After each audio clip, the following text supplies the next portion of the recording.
भारत में अंतर्राष्ट्रीय विश्वविद्यालय के रूप में ख्याति प्राप्त साउथ एशियन यूनिवर्सिटी सार्क देशों का एकमात्र विश्वविद्यालय है। विश्वविद्यालय में उच्च शैक्षणिक मानकों, विविध शैक्षिक कार्यक्रमों और प्रतिष्ठित संकाय के अलावा आधुनिक बुनियादी ढांचे की स्थापना के लिए अंतर्राष्ट्रीय स्तर पर ख्याति प्राप्त शिक्षाविद और प्रतिष्ठित प्रोफेसर के अग्रवाल को नए अध्यक्ष की जिम्मेदारी दी गई है। इस विषय पर हमारे संवाददाता ओपी यादव ने बात की साउथ एशियन विश्वविद्यालय के प्रोफेसर के अग्रवाल से।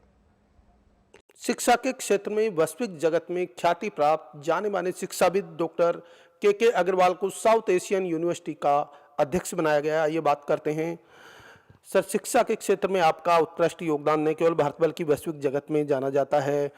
दक्षिण एशियाई विश्वविद्यालय एक महत्वपूर्ण संस्थान है, इसकी बतौर अध्यक्ष आप जिम्मेदारी संभाल रहे हैं।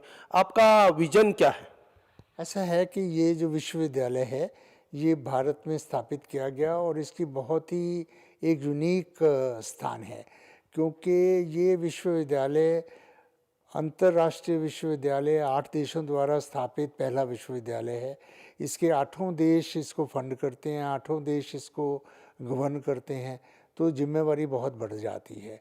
दूसरा क्या है कि भारत और सार्क देश अभी विकसित देशों के रास्ते पर हैं, तो जो नए नए शिक्षा के तकनीक आ रहे हैं, नई नई टेक्नोलॉजीज़ आ रही हैं, नई नई रिसर्चेज हो रही हैं, उनके लिए किसी भी देश के लिए बहुत पैसा जुटाना शायद इतना आसान नहीं था।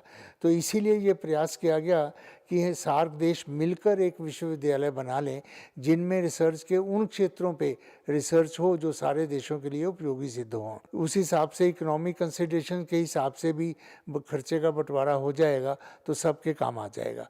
तो इसलिए मॉडल बनाया गया कि कौन देश कितना पैसा देगा और मिलकर इस विश्वविद्यालय को चलाएंगे।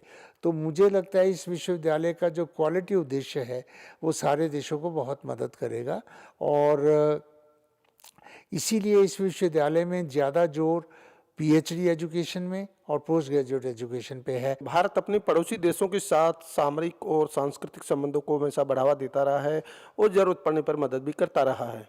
ऐसे में दक्षिण एशियाई विश्वविद्यालय खुला है और पड़ोसी देशों के छात्र यहाँ पढ़ने आ रहे हैं, तो इसके जरिए सामरिक और सांस्कृतिक संबंधों को बढ़ावा देने में कितनी मदद मिलेगी? ऐसा है कि विश्वविद्यालय तो एक ऐसा स्थान है जिसमें सामयिक और सांस्कृतिक विषयों को आगे बढ़ाने में हमेशा ही मदद मिलती है। भारत का भी हो तो भारत के अलग अलग क्षेत्रों से बच्चे जो आते हैं उनको मदद मिलती है। हम शिक्षा के क्षेत्र में एक बहुत महत्व देते हैं इस बात को कि आपको किन किन एरियाज के छात्र छात्राओं से मिलने जुलने का काम करने का अवसर मिलता है। भारत में भी यहाँ जो आजकल रैंकिंग होती है उसमें हम इस बात का काफ़ी महत्व देते हैं कि आपके विश्वविद्यालय में बाहर से छात्र कितने हैं, अध्यापक कितने हैं।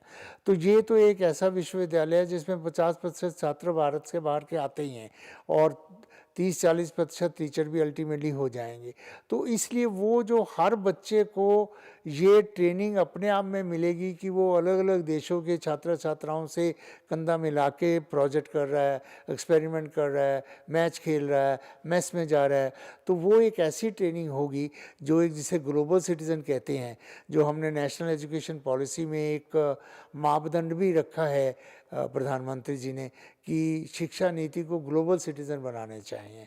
तो ग्लोबल सिटीज़न बनाने के लिए ये विश्वविद्यालय बहुत ही महत्वपूर्ण सिद्ध होगा। कौन कौन से मुख्य शैक्षिक पाठ्यक्रम हैं और यूजी, पीजी और पीएचडी स्तर पर कितने विषयों में पढ़ाई हो रही है? और आप एक दूरदर्शी शिक्षक हैं, बौद्धिक जगत से नाता रखते हैं, भारत को शैक्षिक क्षेत्र में आपने बहुत ही सेवाएं दी है, तो आपके विजन के तौर पर नया कोर्स कौन सा शुरू होगा? ऐसा है, अभी तक जो इसमें सब्जेक्ट चल रहे हैं वो है इकोनॉमिक्स, लॉ, अपना mathematics, computer science, biotechnology, sociology और इंटरनेशनल रिलेशंस। लिमिटेड सब्जेक्ट्स रखे गए क्योंकि अभी तक इसकी बिल्डिंग ही नहीं थी। अब ये अपने भवन में आ गया है। अब इसको पूरा भवन का फर्नीचर और 2-3 महीने में हो जाएगा, तो विकास के बहुत आयाम मिलेंगे हमें। तो बेसिकली इसमें हम कोशिश ये करते हैं कि ज़्यादा छात्र पीएचडी और पोस्ट ग्रेजुएट लेवल पे रहें, क्योंकि वो ऐसे क्षेत्र होते हैं जहाँ अलग अलग देशों में सुविधाएं जुटानी थोड़ी मुश्किल होती हैं। हमने जो नए इस साल शुरू करने का सोचा है, एक तो MTech, MSc computer science, BTech computer science, और आने वाले समय में मुझे लगता है artificial intelligence, internet of things, और उससे भी ज़्यादा जो सेंटर्स होंगे, जैसे centre for climate change, centre for sustainability, centre for alternative dispute resolutions, वो सब्जेक्ट से भी ज़्यादा इम्पोर्टेंट होंगे, क्योंकि अलग अलग देशों का अलग अलग लॉ है, अलग अलग देशों का अलग अलग संवाद है। उनको बेस्ट ऑफ बोथ वर्ड्स जैसे कहते हैं, कैसे लिया जा सकता है। अच्छा, कुछ चीज़ें होती हैं जैसे साइक्लोन है, वो बांग्लादेश को भी उतना ही प्रभावित करता है जितना भारत को प्रभावित करता है, लंका को भी उतना ही करता है। तो एक जगह रिसर्च करके पैसा खर्चा किया जाए। इसी तरह से हिल टूरिज़्म की बात करूं तो नेपाल है, अपना भारत है, तो ऐसे कई देश हिल टूरिज़्म में संबंध रखते हैं। कोस्टल लाइन बहुत सी कॉमन है, फौना फ्लोरा अक्सर कॉमन है, डिज़ास्टर मैनेजमेंट के टेक्निक सेम होंगे। तो उन विषयों को आगे बढ़ाने में मेरा लक्ष्य होगा ज़्यादा। प्रधानमंत्री नरेंद्र मोदी के कुशल नेतृत्व में हम पूरी दुनिया को एक उभरते हुए राष्ट्र के रूप में आगे बढ़ने का प्रेरक बनकर आगे आए हैं।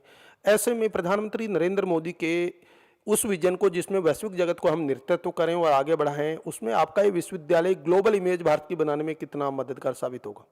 ऐसा है कि हमारे माननीय प्रधानमंत्री जी की जो सोच है वो बहुत इंटरनेशनल है, ग्लोबल है, और वो व्यक्तिगत रूप से तो विश्व नेता बन चुके हैं। अब भारत को विश्व गुरु बनाना है, ये उनका उद्देश्य है, और उसमें बहुत काम हो रहा है। इस विश्वविद्यालय का जहाँ तक तल्लक है, देखिए सार्क देशों के लिए तो भारत का नेतृत्व एक नेचुरल सी चीज़ उभर के आती है, क्योंकि सार्क देशों का नेतृत्व भारत के सिवाय किसी के पास नेचुरल रूप से जाता ही नहीं है। और यही एक कारण है कि हमारे प्रधानमंत्री जी ने इस संस्थान को भी एक तरह से पुनर्जागरण की कोशिश की, इसीलिए मुझे ये नेतृत्व सौंपा गया। तो ये थे देश के जाने माने और प्रख्यात अंतर्राष्ट्रीय शिक्षाविद डॉक्टर के अग्रवाल, जिनका मानना कि साउथ एशियन यूनिवर्सिटी के जरिए एक और जहां पड़ोसी देशों के बीच बेहतर तालीम देकर नॉलेज विदाउट बॉर्डर का काम हो रहा है, वहीं दूसरी ओर सामाजिक, आर्थिक और सांस्कृतिक संबंधों को वैश्विक स्तर पर प्रतिस्थापित करने का बेहतरीन प्रयास भी हो रहा है। मेरे सहयोगी कैमरामैन योगेश के साथ मोपी यादव, डीडी न्यूज, दिल्ली।